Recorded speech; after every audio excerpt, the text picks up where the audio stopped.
Saudara, hati-hati jangan copot masker saudara sembarangan, tetap pakai agar saudara dalam keadaan sehat. Dan kiranya hari ini pun saudara juga terus diberkati oleh Tuhan. Di dalam Injil Lukas pasal yang 10, suatu ketika Tuhan Yesus bercakap-cakap dengan seorang ahli Taurat. Dan dia dicobai. Ahli Taurat ini bertanya, "Guru, apa yang harus kuperbuat untuk memperoleh hidup yang kekal?" Nah, kemudian Tuhan Yesus dalam ayat 26, Lukas 10 ayat 26 berkata, jawab Yesus kepadanya, "Apa yang tertulis dalam hukum Taurat? Apa yang kau baca di sana?"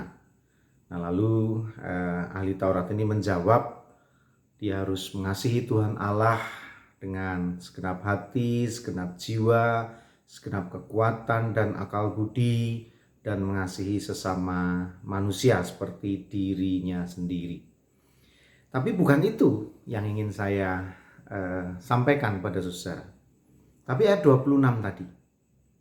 Jawab Yesus padanya, "Apa yang tertulis dalam hukum Taurat? Apa yang kau baca di sana?"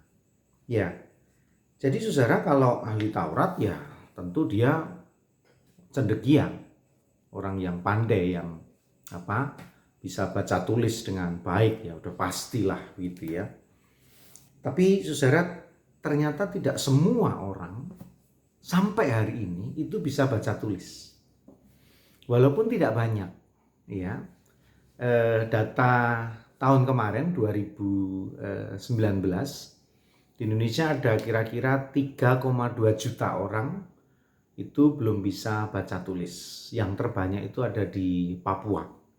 Memang di daerah pinggiran-pinggiran, di pedalaman, di desa-desa, dan mungkin juga orang-orang yang sudah berumur ya, udah 60 atau 70 tahun mungkin. Kalau data itu nggak muncul, yang muncul adalah hanya jumlah diperkirakan 3,2 juta, dan itu setiap tahun terus menurun. Ya, setiap tahun terus menurun sehingga makin banyak orang bisa baca dan tulis, saudara. Nah, Tuhan Yesus kalau dalam Injil dikatakan dia bisa baca tulis ya, karena banyak sekali ayat yang menunjukkan Tuhan Yesus membaca dari kitab Perjanjian Lama. Bahkan Tuhan Yesus bisa menulis ketika ada seorang perempuan yang kedapatan berzina, jadi dia bisa baca, dia bisa tulis. Tuhan Yesus bukan orang yang tidak punya kemampuan itu. Nah, saudara, ketika orang itu tidak mampu baca dan tulis, kerugiannya sangat besar, karena kita tahu bahwa buku adalah jendela dunia. Nah, apalagi sekarang dengan teknologi, dengan handphone, dengan smartphone saudara, dengan laptop dan PC kita bisa menjelajah ya berbagai informasi. Bahkan banyak buku-buku yang sekarang dijual non cetak. Jadi bacaan yang entah disebut apa ya, e-book ya. Jadi tidak ada versi cetaknya. Jadi setelah jadi langsung dijual secara virtual, orang tinggal bayar dan bisa download gitu. Itu banyak sekali, saudara. Nah, artinya jika 3,2 juta orang ini tidak bisa membaca, maka pasti dia dekat sekali dengan kebodohan. Dan kebodohan ini punya saudara kembar, yaitu kemiskinan. Ya. Sudah bodoh dan miskin. Nah, ketika itu ada dalam status satu orang ini bodoh, orang ini tidak berpendidikan, dan orang ini miskin, maka orang tersebut adalah orang yang sangat terbatas hidupnya. Pekerjaannya akan tidak baik, kualitas hidupnya tidak akan baik, kualitas dirinya juga tidak akan baik, dan dia akan menjadi orang yang terbelakang dalam arti kata, tertinggal dengan teknologi, dan biasanya orang-orang semacam ini dimanfaatkan oleh orang-orang yang lebih pandai. Dimanfaatkan dalam arti kata dibodoh-bodohi, dibohongi, dan seterusnya.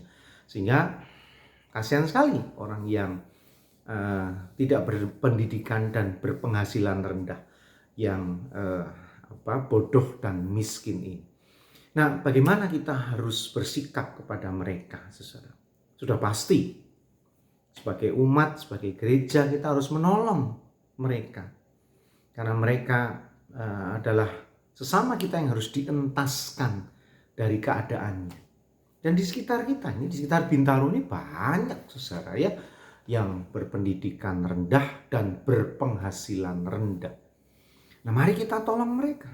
Mari kita mengulurkan tangan kita untuk menolong mereka. Sekali lagi, saudara, tangan kita tentu tidak kuat dan perkasa, dan memang tidak harus kuat dan perkasa dalam menolong itu.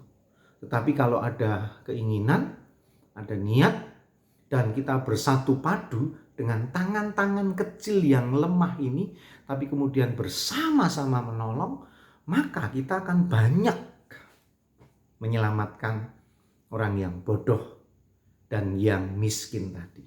Jadi, saudara tidak harus menunggu kuat dulu, tapi yang penting adalah kemauan kita. Nah, apalagi kita ini kan sebentar lagi kan bersukacita karena Natal, saudara ya. Dan kita tahu panitia Natal akan melakukan diakonia di tahun ini, dan itu luar biasa, saudara ya. Akan dipersiapkan 400 paket. Masing-masing paket berisi sembako, entah beras mungkin, minyak goreng mungkin, gula mungkin ya, senilai 125.000. Dan ini terus sedang digalang, saudara. Kalau saudara ngikutin warta, terutama di wilayah, saudara kan melihat ya, bagaimana tangan-tangan kecil yang lemah, tapi penuh dengan cinta kasih dan kasih sayang itu akan dapat menjadi berkat bagi sesama. Jadi 400 itu minimal, ini target kita. Dan saya yakin dengan kemurahan hati kita bisa melakukan, bisa mendapatkan lebih banyak lagi.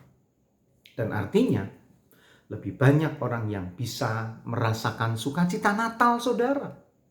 Ini kan yang lebih penting adalah itu kan. Kita bahagia, orang lain bahagia, kita sukacita, orang lain sukacita, itu sempurna sukacita dan kebahagiaan kita. Sebab bukan untuk diri kita sendiri, tapi bisa dirasakan oleh orang lain. Dan itu karena memang di sekitar kita masih sangat banyak orang yang membutuhkan. Di mana banyak orang yang berpenghasilan rendah dan berpendidikan rendah. Mereka adalah orang-orang yang harus kita sayangi, kita kasihi, dan mendapatkan uluran tangan kemurahan kita. Mari berbagi sukacita, saudara, sehingga Natal, saudara, adalah Natal yang indah di setiap saat dan waktu. Masih bersama dengan saya, Pendeta Yudi, dalam Renungan Emas. Esok masih ada solusi.